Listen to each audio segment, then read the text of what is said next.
오늘의 말씀은 이사야서 53장 2절에서 6절입니다. 말씀을 읽어드리겠습니다.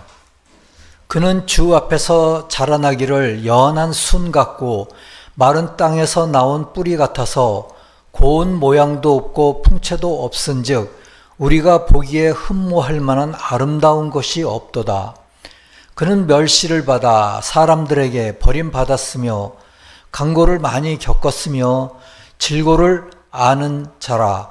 마치 사람들이 그에게서 얼굴을 가리는 것 같이 멸시를 당하였고 우리도 그를 귀히 여기지 아니하였도다. 그는 실로 우리의 질고를 지고 우리의 슬픔을 당하였거늘 우리는 생각하기를 그는 징벌을 받아 하나님께 맞으며 고난을 당한다 하였노라. 그가 찔림은 우리의 허물 때문이요 그가 상함은 우리의 죄악 때문이라.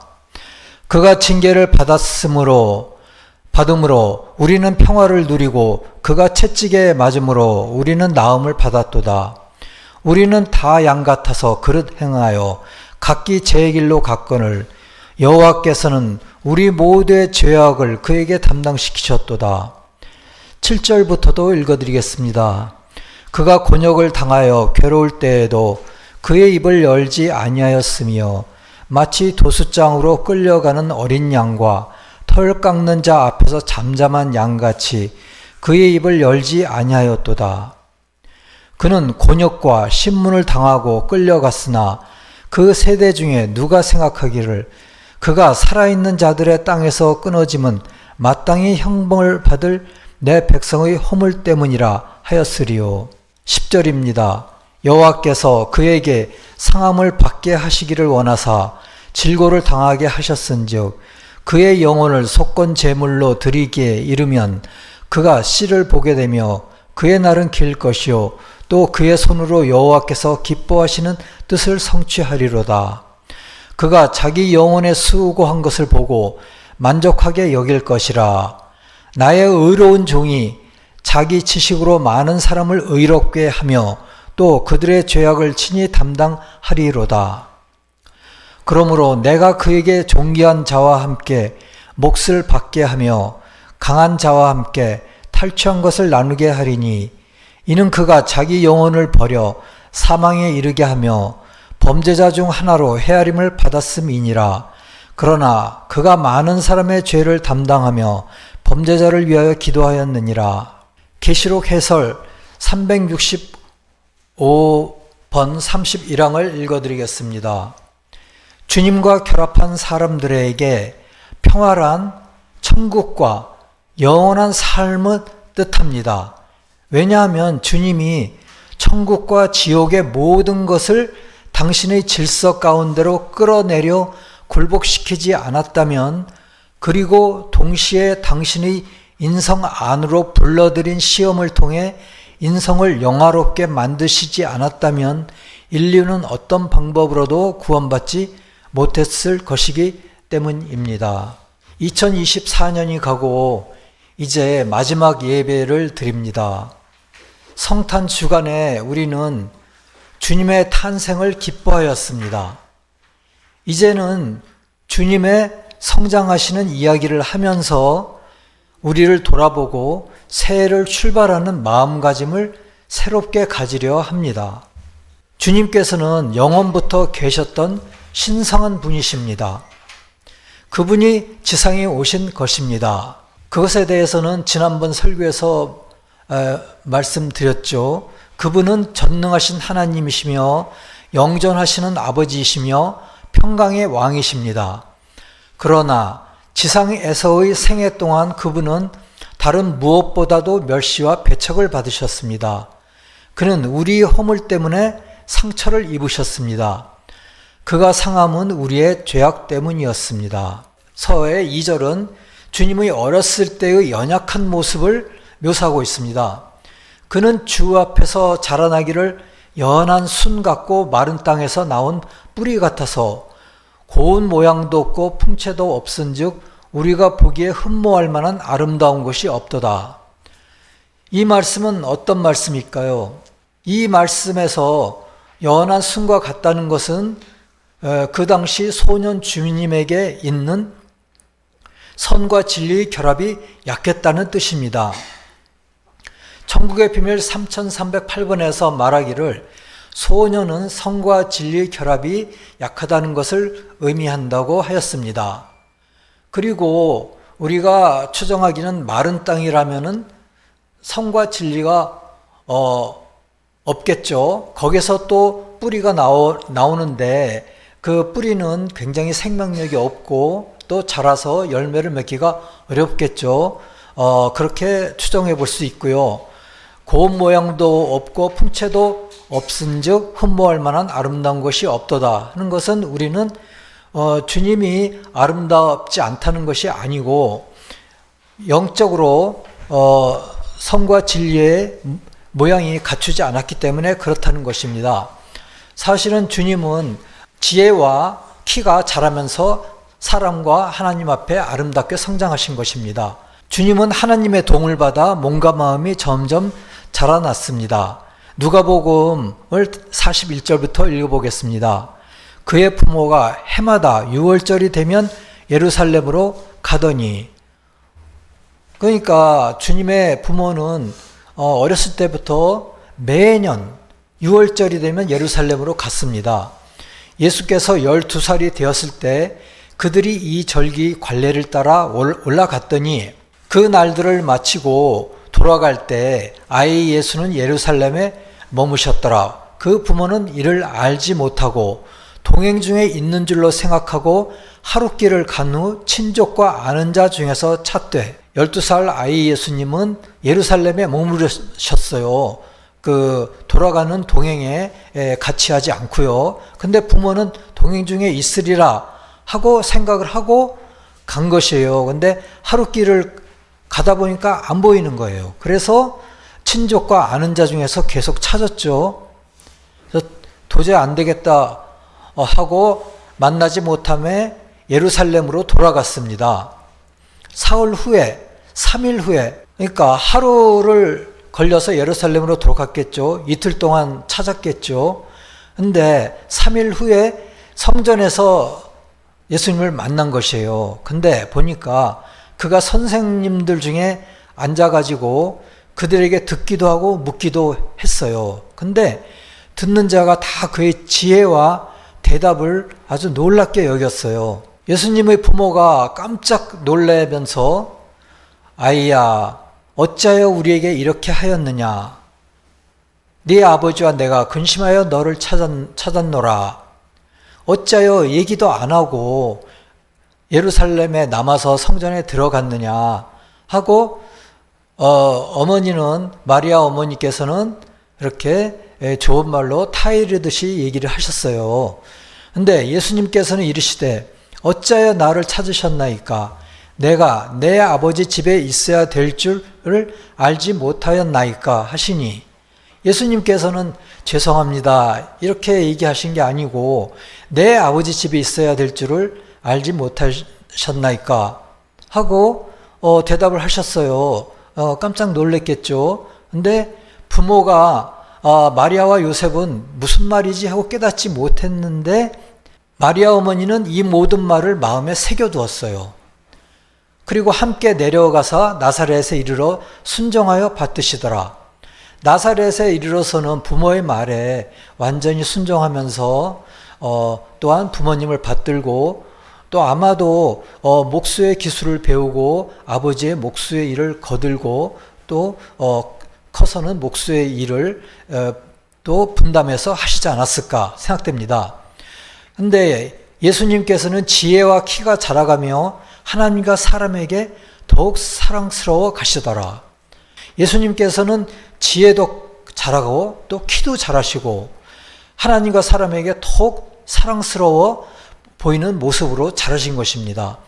그래서 우리가 이 누가복음으로 예수님의 12살 이전과 12살 이후의 삶과 그 마음과 그 정신을 우리가 추정해 볼 수 있겠습니다. 비록 한 절씩만 있어도 우리는 많이 상상하고 추정해 볼 수 있고 주님을 또 기릴 수 있겠습니다. 마리아와 요셉은 매년 6월절에 예루살렘으로 갔습니다. 12살쯤 되었을 때 6월절 날 예루살렘 성전에서 만난 선생님들과 아주 진지하게 듣기도 하고 묻기도 하였습니다. 듣는 선생마다 그 지혜와 대답을 놀랍게 여기었고 그 이후에도 지혜와 키가 자라가며 하나님과 사람에게 더욱 사랑스러워지셨다고 합니다.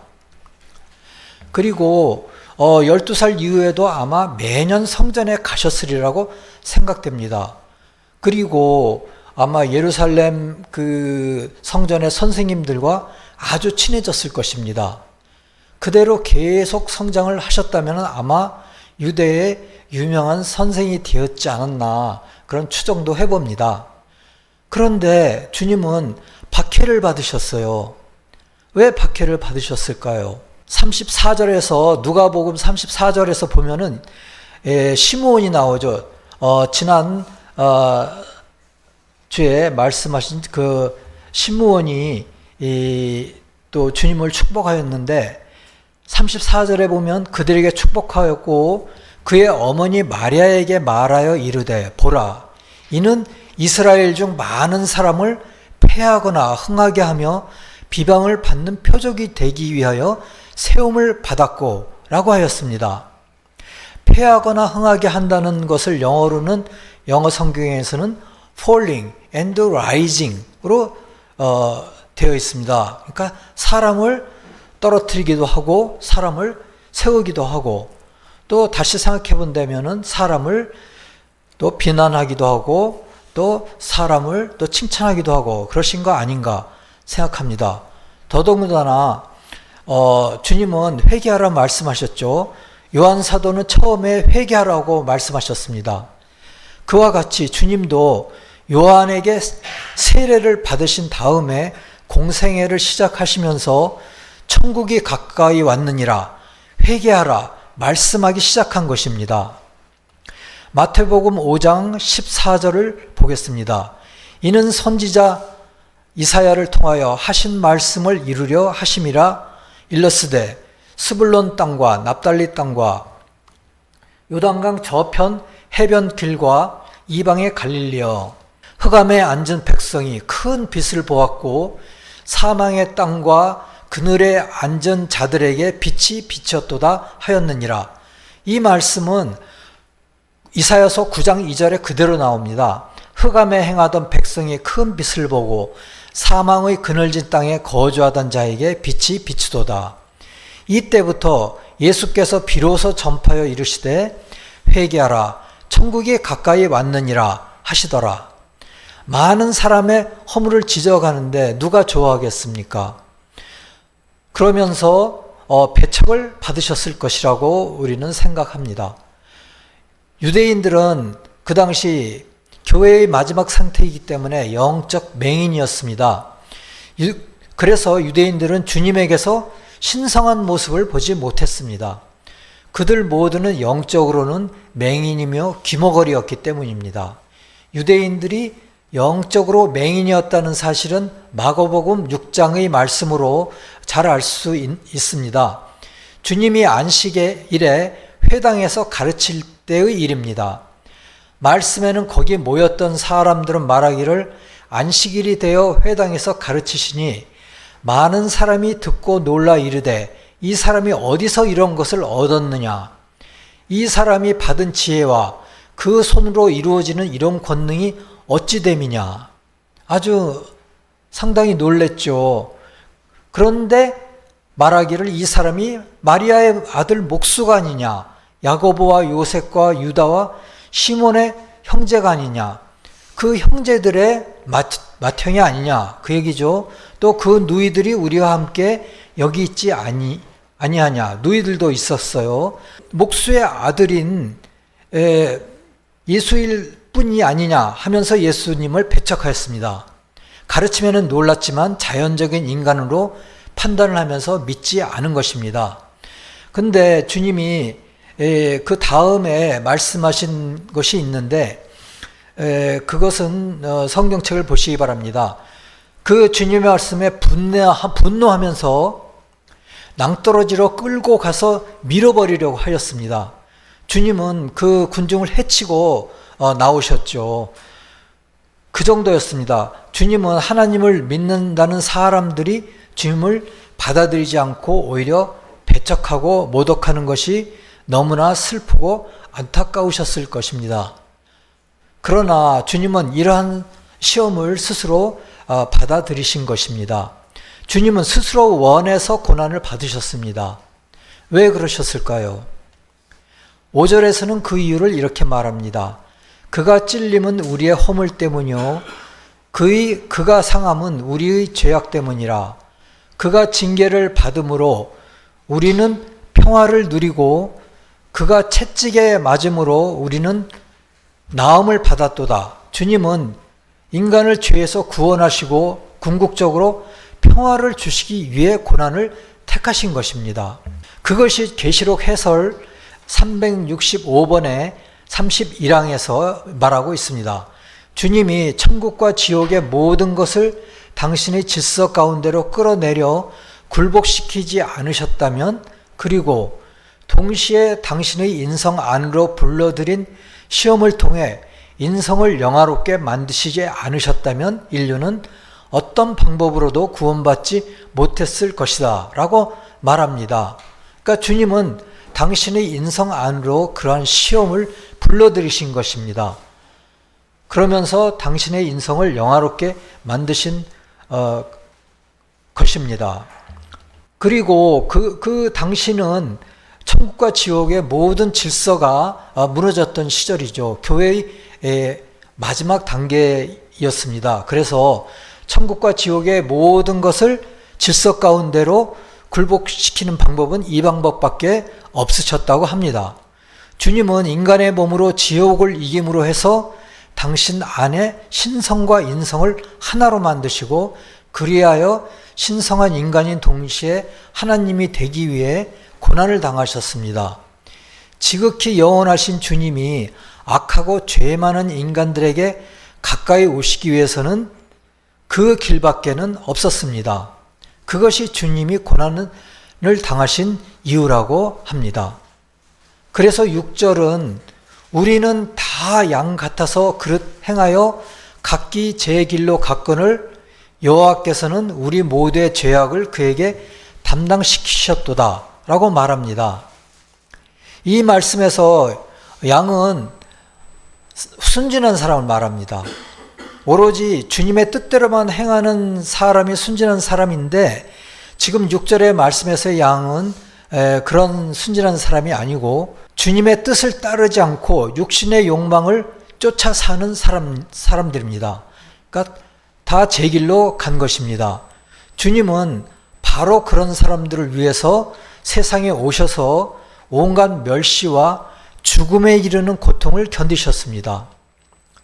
12절에서 그가 많은 사람의 죄를 담당하여 범죄자를 위하여 기도하였느니라 하였는데, 우리 대신 고난을 받으신 것은 아닙니다.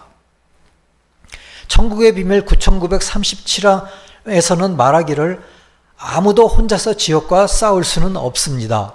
오히려 주님만이 모든 개인을 위해 참으로 끊임없이 싸울 수 있습니다.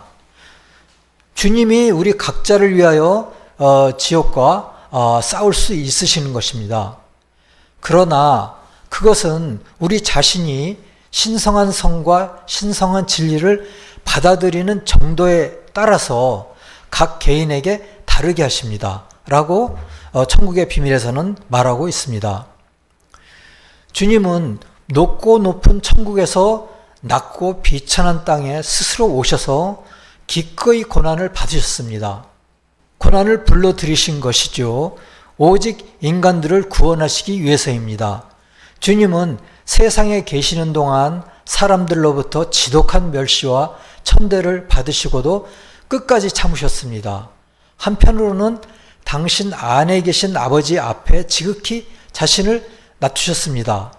영화롭게 되시기 전에 주님의 인성 또는 인간은 아직 신적 인성의 영화를 이루지 못한 상태이셨습니다.